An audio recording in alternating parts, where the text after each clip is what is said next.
Welcome to Grit, the Real Estate Growth Mindset podcast, hosted by Brian Charlesworth, founder of Sisu. Sisu provides growth automation software for real estate. You'll hear stories from real estate thought and technology leaders, team owners, and brokers on how they grew their business in a rapidly changing industry. You'll learn how to transform your brokerage and teams into a high-performing and analytics-driven business so you have a new, durable, competitive advantage against disruption in your market. So let's get right into it. All right. Hello, everyone, and welcome back to another episode of the Grit Podcast. I'm Brian Charlesworth. I'm the founder of Sisu and the host of the show. And I'm really excited about today. I'm usually excited about these podcasts, but this is a great one. We have Ryan Young here with us. Ryan is the founder and CEO of Fello. And I guess that's what you're more known as today, Ryan. But Ryan's built a massive real estate team over the years at KW. He's been in the top 250 teams across the country. He's been in the industry forever. I think you are third generational real estate, if I'm not mistaken. Is that right, Ryan? That's correct. We just can't get it out of the family, you know? So anyway, Ryan's been in the business forever, and I'm excited to hear from him today because he's built an extremely successful team and he continues to do so while he's also building an extremely successful software company. So Ryan, it's great to have you on the show with us today. Thanks for joining. I'm excited to be here. And, like we were kind of rapping before, we have so many similarities and synergies in the way we've both scaled our software companies and leveraging some of the real estate teams that we have access to, you with Spring, myself with, our real estate team. And so excited to kind of talk through like both software and real estate teams simultaneously. And a lot of times those two conversations overlap when it comes to scale and growth. So super excited to go deeper. Well, before we start, why don't you just tell us more about your team and maybe some of your history in the real estate industry? Yeah, so I actually joined my folks, got to give credit to them, in 2010. As you could imagine, 2010 was not a great time to get into real estate, but maybe it was the best time because there was not a lot going on. So I joined my folks. It was just my mom and my dad. They created a team about 7 years before that. I was a chef out in Las Vegas at the time, but cooked all over the country, went to culinary school. And I got so burnt out from the culinary industry, I called my folks up and said, "What do you think about me moving back home to Cleveland and joining you in the team?" And they welcomed me with open arms. And, I'm a super competitive person. And I told them, if I'm going to join you guys, like we're going to grow this team, we're going to build a business. And, you look back 14 years later, we've got an unbelievable team, not the biggest. We have 15 agents actively. We sell about 500 homes a year. We have always prided ourselves on being like a very listing based team. So if you drive all over Northeast Ohio, you see our signs everywhere. We're normally 65% or so listing based. And we've always prided ourselves on helping agents get the most out of their real estate career. So, the average agent on our team sells really anywhere from 30 to 40 homes per year. We have a lot of $25 million producers, and we really are proud that there's a lot of amazing mega teams out there, but we've always wanted to be a little bit more dense in like more of that Navy SEAL type of model. And what's so cool about the young team was a lot of the things that we were doing to have success, some of the pillars that we were doing to build the young team ended up being the foundation of the software company we built called Fello, which is really focused on helping agents generate listings out of their database or convert listings out of their database. And it's really cool. We're going to dive into that here in a few minutes. For sure. It's really cool to build them both simultaneously because they each support each other. And, it's just one of those things. Excited to kind of talk more about some of that. Yeah, I mean, you're right. That is exactly what we went through with Spring and Sisu, right? 100%. Sisu was built to help her grow and scale her real estate team. And because of Sisu, she now, and obviously it's her being a great leader and all the things that she's developed, but she's been able to leverage Sisu to, get up to a 90 agent team and really streamline and automate all of her systems. But I wanted to ask you, so you got into real estate in 2010. How would you say the market today compares to 2010? Yeah, that's a good question. Me being quote unquote an old timer now because I'm, been in the industry 15 years. I want to say that it was harder then, but it was so different. I actually think that it's harder now, and I empathize with our agents now. In 2010, it was just hard, right? Like there was just no home selling. A Yeah. lot of people were underwater on their properties. It was like very consistent for like maybe 3, 4 years. It was a depressed market, It let's was a say, where depressed market. people did not have the money, right? Correct. Today, people have the money, but we have other things going on in the Well, market. I think the reason why I say today is actually harder is I feel like it is so emotionally exhausting what we've experienced over the past 4 years. If you look at the instability of interest rates and the volatility of the economy and, inflation and deflation and all these different things, like the stock market crashes, for a week, and then all of a sudden we see this bull run. And I think it's just from an emotional standpoint, I think it's starting to get to just pure fatigue because it's high and then it's low and it's hot and then it's cold. Versus, like, for me, for like 4 years, it was just depressing. Yeah. Every seller we were talking to was losing money on their house.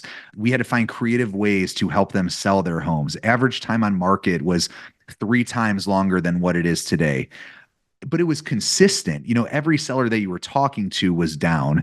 versus today. It's like buyers are losing out in 15-way multiples and sellers are selling their home for 10% over asking, but their neighbors sold it for 15% over asking. And so they're pissed. And it's just really like all over the place, which I think makes it a lot harder to manage, expectations and emotions.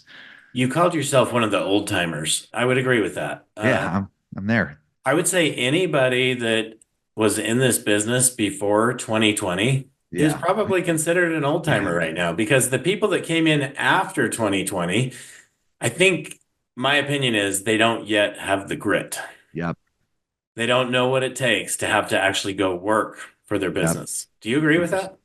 Yeah, I mean, I think that the past 4 years, I think we will see this batch of agents come out of this, call it half a decade, that are really positioned to succeed because of so much of the instability. But I think we're going to lose a lot of the agents just, I feel like, can't take and absorb the highs and lows. And so I think there's going to be a smaller population of agents that make it through and that actually leverage what we've been through over the past 4 or 5 years to become very successful. Yeah. But I do think that I've already started to see it. I think that it's just there are so many agents that are so emotionally exhausted that they're going into industries where there's some sort of stability and they just need to kind of step away. So I Yeah. agree with you. I just think that there is going to be some bright spots out of the past 4 years, which is it's going to produce when you look back in 2030, 2035. And just like I look back in 2010, when I first got started, I think you're going to hear some stories about the 20-way multiple offers and the, home selling for hundreds of thousands over asking and stuff like that. Yeah. And I think they'll leverage some of those stories to be the foundation to where they're succeeding in 5 to 10 years from now.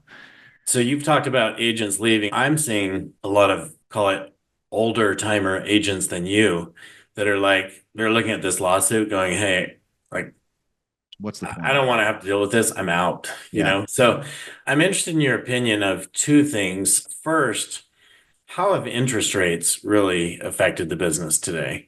Yeah. And then we'll jump into my second question, which is this lawsuit and what you expect. I mean, today's the day, right? Yeah, today's the day. Tomorrow's D-Day. So There, we are here on August 16th looking at tomorrow where everything changes tomorrow. And I want to hear your opinion on that as well. yeah. So first on the interest rates, I personally think the interest rates are the best thing for our industry. For anyone watching this in a year or two from now, basically we went from in 2022, 3% interest rates spiking up to 1.7.9%.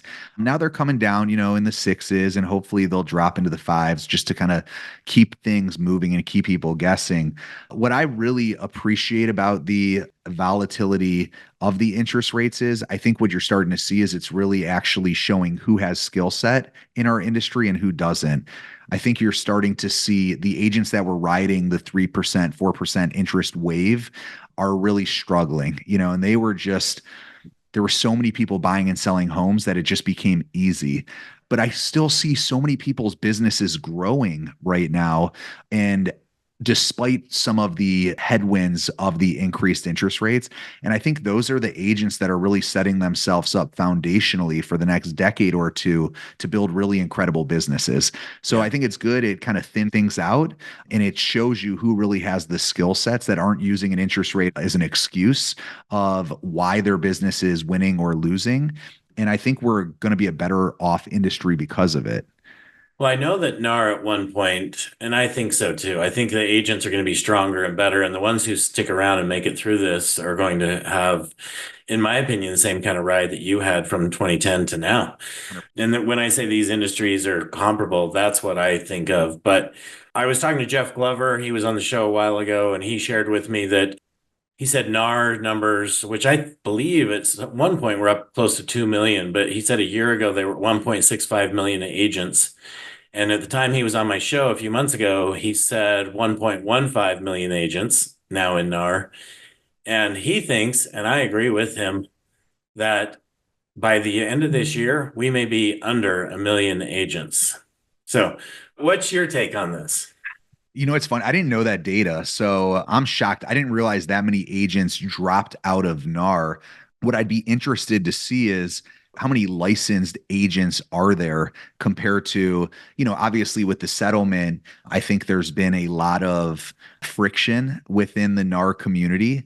And so I know there's a lot of people, large brokerages, MLSs that are distancing themselves from NAR. So it'd be interesting to see how many licensed professionals there are compared to how many people are actually in NAR. But that's a good point. That's no Yeah. longer as valid as a stat as Yeah. it once was Well, to it used measure to be, I who are can't the producing imagine. agents. Yeah, I can't imagine what the concentration was, but I mean, I'm making an assumption. I could be way off, but I'm assuming 90+% of licensed real estate agents were attached to the National Association of Realtors. Like I said, the settlement, I saw a lot of people distancing themselves from NAR. So it would be interesting to see how many licensed agents there are. I don't know. I really don't know. I think it's going to be interesting to see, when we look at absorption rate in the real estate industry, we're looking at the amount of supply and the demand for that supply or how quickly that supply is coming off the market, right? It would be interesting to look at the same statistic from an agent perspective of how many agents are there, how many are leaving, and how many new are coming, right? Like, and I think that it would. How do we get that information today, Ryan? If you've been enjoying Grit, please help us continue to grow the channel by leaving a 5-star review and sharing it with a friend. Now back to Grit. I don't know. I'm curious though, and now I'm going to find it because I'm curious if Please share it when you do. yeah, I'm curious if our industry and this NAR settlement and everything actually impacts the new batch of people that want to get licensed and want to get into our profession, or if they don't know any better. Just like I got licensed in 2010, if you were to look back into history of some of the worst real estate markets and recessions that we've ever seen, 2010 was a terrible time to get licensed, right? And if I understood what I was getting myself into, I probably wouldn't have done it if I knew the resistance over the first 3 to 4 years. And I probably would have said, well, let me wait until, things start to open up, the market becomes more stable. So I'm curious if, when thinking about the amount of new applications for licensed agents, I wonder if they're not looking at this with like, this doomsday kind of mentality of like, oh, this market's so tough. I wonder if they're just excited about becoming a real estate professional and helping people buy and sell homes. I think I that's would the say big that's the variable. case. I would Yeah, say that's the case. They don't know, and be glad you didn't know when you got into 100%. business, because if you don't know, you just go out and you work and you get things done. It's the Amen. people that know and listen to the news that it gets in their head, and then they start going floundering and doing whatever the media tells them they should be doing, right? And I tell my team this all the time, and I try not to do it by sounding like the old man, that walked 6 miles barefoot in the snow uphill both ways. But it's like, I kind of tell them, I'm like, when I first joined my parents, we didn't have leads. We didn't have like buyer leads, Zillow leads, realtor.com leads, stuff like that. This was right when leads were starting to kind of like explode on the surface.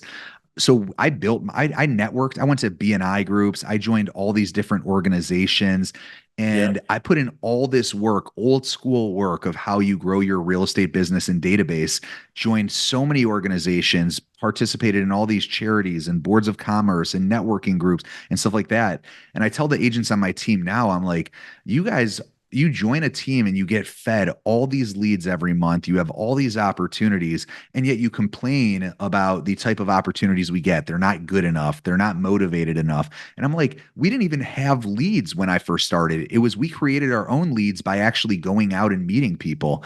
And so And many of it's them just don't even interesting. follow up on the leads you're giving them, especially unless they think it's a good, like I know watching agents now Yeah. for so long, many of them think one type of lead is good and another is not. So if you give them what they feel is bad, they don't follow up on it, 100%. Yeah. I remember when we started getting this is probably like 2015, 16, 17. We started to see the cherry picking, and it's like they would respond to this lead because of the price point or because of the lead source or because of what, the motivation was, but they would never call this one.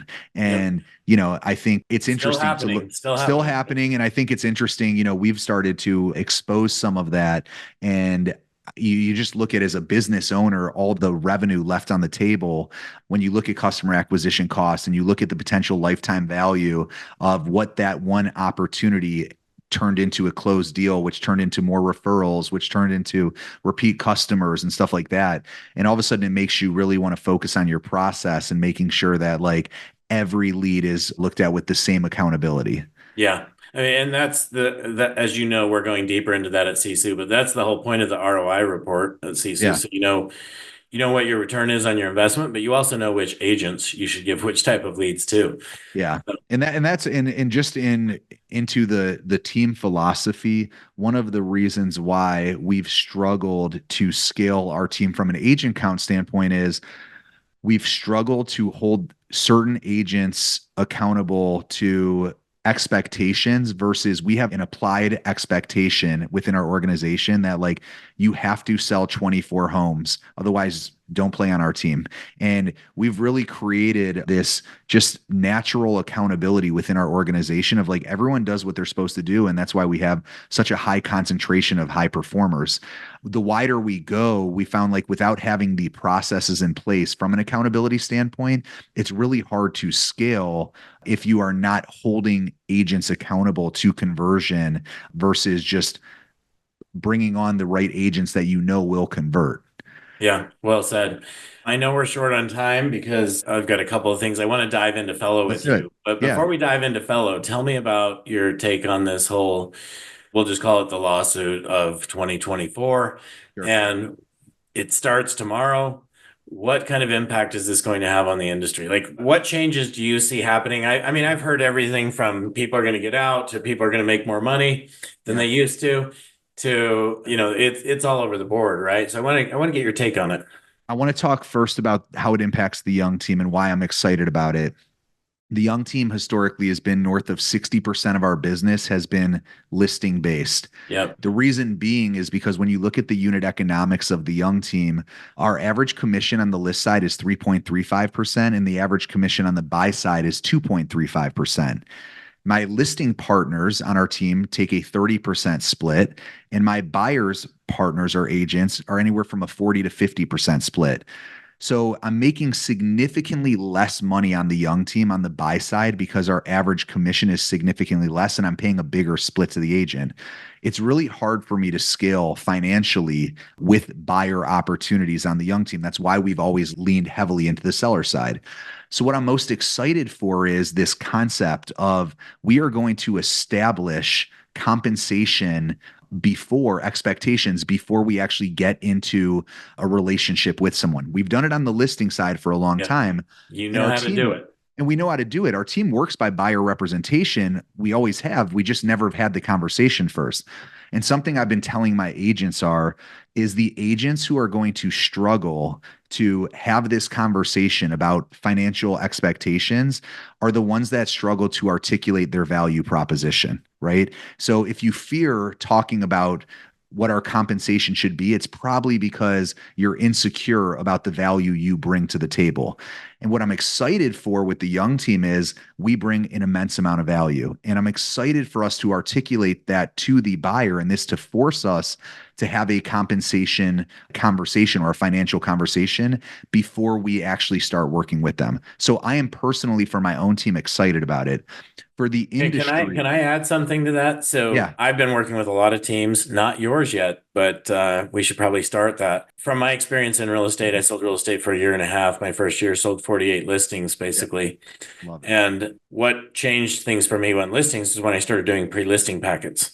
Yep. And now we're delivering those electronically through our client portal. And I'm working with teams to try to get them to do the same thing with buyer packets as Yep. well, right? So that before you even arrive, they already have selected you as their agent. In my opinion, that's a big part of it. What's your thought on that? I love it. And I would love to, we're avid Sisu users. We love the platform. And it's like, to kind of dive deeper on that for some young team processes would be awesome. I love when we do buyer consultations, we send them what we call a buyer questionnaire, which basically we know with the amount of intent that they fill that out is the higher the probability that they are going to sign a representation agreement, right? The more they invest into that, the more likely we are going to convert them into a one opportunity. On the list side, we have what we call a buyer pre-qualification script and sheet, and Yep. we ask maybe 15 questions that sets us up to win significantly more listings than most other teams out there because we know going into it, they're telling us exactly what they want to hear based on the questions that we ask. And so we customize our presentation on the way they answer those questions. What are you looking for in the agent you choose? What do you love about your home, right? Like, are you interviewing other agents? If everything we say makes sense and you're confident in our ability to sell your home, are you prepared to sign a listing agreement with us when we meet? How do you get them to ask these questions? Like, what is the means to them filling out some form and answering these questions for you? Yeah, it's one of those things that it's, Brian, super excited to meet with you Tuesday afternoon. I have some, a few questions I just wanted to ask really quickly that will better help So me it's a prepare. script. It's a script Got that'll it. better help me prepare for, our consultation on Tuesday. And Yeah. so, tell me more about your home. And we go through it and it's like, we find that it just gives us so much more information walking in to the appointment, understanding what their expectations are, that it really helps us convert. Yeah. Yep. Makes sense. Exactly. So yes, pre-qualifying the appointment, right? Is everything. I Yeah. mean, go in blind and you are shooting yourself in the foot, right? Go in not knowing that you're competing against an agent. Go in not knowing what their financial expectations are. Go in not knowing what is important to them in the real estate professional that they choose. And you are essentially limiting your conversion significantly. Yeah. Yes. Thanks for sharing that. With the time we have, I want to learn more about how you guys are a listing team. Yep. You're always converting listing leads. And because of that, and I think every team in the United States today wishes they had 65% listings. So congratulations on I didn't that. realize that was like a rare thing until we started Fello. Yeah, Like, it's it's very just rare. yeah. I didn't realize that, but yeah, it's one of those things. It's always been a focus of ours because that's where all our profit is. Yeah, from what I'm seeing, most teams are in the 60 to 65% buy side. Right. You flip-flop that, and I think probably Fello, people using Fello to get more listing leads can help them do the same thing. So I'd like you to share the story of like Yep. what happened and what light bulb went off in your head as you're building your business to say, hey, I need to take this out to the real estate community. Yeah. So I'm going to try to do this really expedited and concise, but we did a guaranteed sale program. And when we used to get calls, sometimes people would say, we just want you to buy our house. So much to the point where we started buying a significant amount of homes and we built a separate company called Flash House. We didn't want to compete with the young team when the young team was going on these appointments. And so the young team was getting a cash offer from Flash House, which I owned also. And what we found was there was so much profit in the acquisition space that we basically started building a separate company and going direct to consumer, saying, we would buy your house, Flash House, get a cash offer in seconds. What was interesting was I started getting cash offer requests from people that were already in the Young Team database, past clients of ours that had no idea that I owned Flash House. So I started getting really upset that we had all these past clients that were requesting offers from my other company. They didn't know that I owned it. They weren't calling us and telling us, hey, I reached out to this company called Flash House. If Flash House bought their house, they would have never told the Young Team and we would have lost that opportunity. So I started realizing that there were a lot of people in my database, a lot of homeowners in my database that were actually like, I would have thought they were loyal customers. They had great experiences, yet they were snooping around on flashhouse.com and requesting offers from Flash House. And it started to really expose quickly how much we are actually losing within our database, right? The other thing I used to see with the Young Team was we had a third-party software company called Forewarn that a lot of MLSs provide. And every time we would get a buyer lead, it was a part of our process to go into Forewarn and to check if they had any criminal records, right? So before a buyer agent would call them, we'd just make sure that they didn't have any criminal records. So we'd put their number into Forewarn and we'd pull it up. And guess what we were looking at right next to their criminal record was their property address. And so we started taking these buyer leads and actually saying, wait, well, if we're going to see where their address is, we might as well add it to the CRM, right? If we're looking at it, we might as well add their address and see if they actually own that property. So we started looking at buyer leads as also potential homeowners and how could we convert buyer leads into actual listings. And so the light bulb kind of went off where we saw that there's this major, I would say, pandemic within the real estate industry, which is we are obsessed with buying buyer leads. We build these massive databases full of buyer leads, and there's very little intentionality to converting them into homeowners. And then once we have the homeowners in our database, how do we actually start converting them into listings? And so we launched Fello as this database marketing platform that really was focused on converting buyers into sellers and then sellers into listings by creating this consistent engagement that's all white labeled and all really focused on helping agents move their homeowners in their database down the funnel until they raise their hand. So you started doing this with your own team first. I started doing it with my own team, and then we started realizing the Young Team. What's interesting is Fello has about 35 million contacts synced from agents all over the country. More than 80% of those contacts don't have an address when they come in to Fello, meaning that the majority of agents' databases, over 80% of them are buyer leads, not homeowners. If you want to start converting consistently sellers or listings out of your database, it foundationally starts with building a database of homeowners. And so one of the first things that Fello really focuses on is how do we help you start converting all of these buyers in your database into actual homeowners? Where do they live?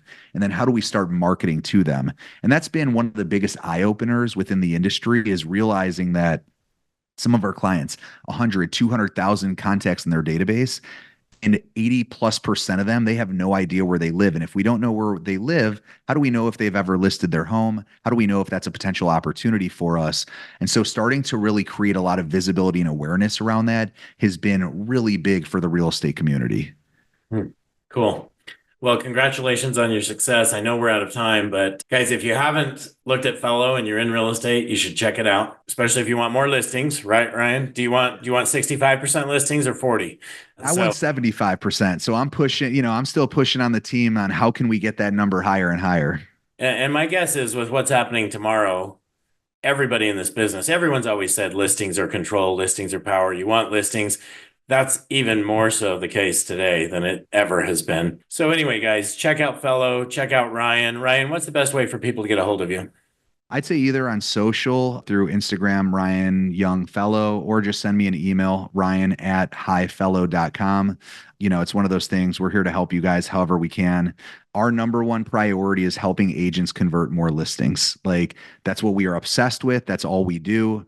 We don't, that's just what we wake up every day and think about, is how can we help the real estate community start generating more listings? Yeah. So anyway, Ryan, it's great having you on the show. Thanks for taking your time to join us today. And to all you listeners, thanks for joining us on another episode of the Grit Podcast. And we'll see you all next week. Thanks a lot, Ryan. Appreciate it. Thank you for joining us on our podcast. If you have an interest in a free 7-day trial of Sisu, go to sisu.co, sisu.co. Make sure that you use the coupon code GRIT, that's GRIT, to waive all your setup fees and receive a 10% discount on your subscription. If you enjoyed listening to this podcast and want to subscribe, search GRIT, the Real Estate Growth Mindset, on iTunes, Spotify, or Podbean. And with that, we'll catch you next time. Take care.